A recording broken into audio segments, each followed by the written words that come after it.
Good morning boys. So ride begins అని పెట్టాను నిన్న స్టోరీ, చాలామంది రిప్లై ఇచ్చారు. సో యాజ్ యూజువల్ మనం అనుకున్నట్టు లే లదాఖ్ ట్రిప్ అయితే స్టార్ట్ అయిపోయింది. నేను సాటర్డే మా వాళ్ళతో వెళ్ళిపోవాలి. రాజు ఇంకా నవీన్ వాళ్ళు 3 మెంబర్స్ వెళ్ళారు. సో వాళ్ళతో పాటు వెళ్ళాలి. నాకు వర్క్స్ ఉండి నాకు కుదరలేదు. సో నేను ఇప్పుడు బయలుదేరుతున్నాను. నేను నిన్న నైట్ ట్రైన్కి లగేజ్ పార్సల్ చేశాను బైక్ ఢిల్లీ వరకు. సో ఇప్పుడు నేను మార్నింగ్ ఫ్లైట్ క్యాచ్ చేసుకుని ఢిల్లీ వెళ్ళిపోతా. అక్కడి నుంచి మేము ఆఫ్టర్నూన్ నుంచి రైడ్ స్టార్ట్ చేస్తాం. సో మా ఫస్ట్ స్టాప్ వచ్చేసి చండీగఢ్ అనుకుంటున్నాము, చూడాలి. సో ఇప్పుడు టైం వచ్చేసి ఎర్లీ మార్నింగ్ 2:30 అయిపోతుంది. నేను పవన్ డ్రాప్ చేయడానికి వచ్చాడు.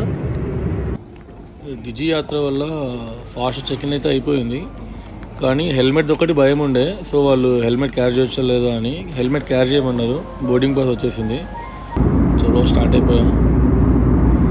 షార్ప్ 5:10 7:10 ఎగ్జాక్ట్గా దింపేశాడు. మస్తు అనిపించింది జర్నీ ఇండిగో.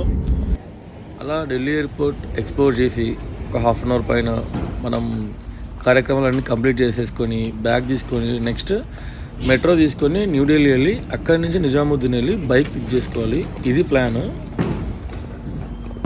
సో మనం బైక్ పిక్ చేసుకున్నాం. బైక్ పిక్ చేసుకొని రైడ్ అయితే స్టార్ట్ చేసేసాము. వాళ్ళు వెయిట్ చేస్తారు నా గురించి. So 3 bikes 4 people. మేము ఆల్రెడీ చండీగఢ్ స్టే పెట్టుకున్నాం ఈరోజు. సో ప్లాన్ అయితే చండీగఢ్ వెళ్ళాలని. సో మధ్యలో ఏంటంటే చండీగఢ్ వద్దు అని చెప్పేసి మరి మధ్యలో కురుక్షేత్రలో అక్కడ కురుక్షేత్ర దగ్గర విజిట్ చేసి టెంపుల్ తర్వాత అక్కడ చార్గేట్ ఉంది, అక్కడ విజిట్ చేసుకుని అక్కడి నుంచి మేము నైట్ అంబాలాలో స్టే చేసి అంబాలాలో నైట్ స్టే అక్కడ పెట్టేసుకుని తర్వాత నెక్స్ట్ డే మార్నింగ్ అమృత్సర్ అనేది ప్లాన్. సో ఇక్కడికి వచ్చి మేము కొంచెం ఎక్స్ప్లోర్ చేసాము.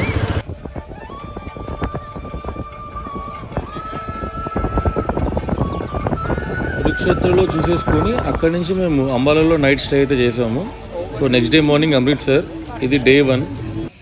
బైక్ డెలివరీది ఒక పెద్ద స్టోరీ అయింది, అది నెక్స్ట్ వీడియోలో మీకు పోస్ట్ చేస్తాను.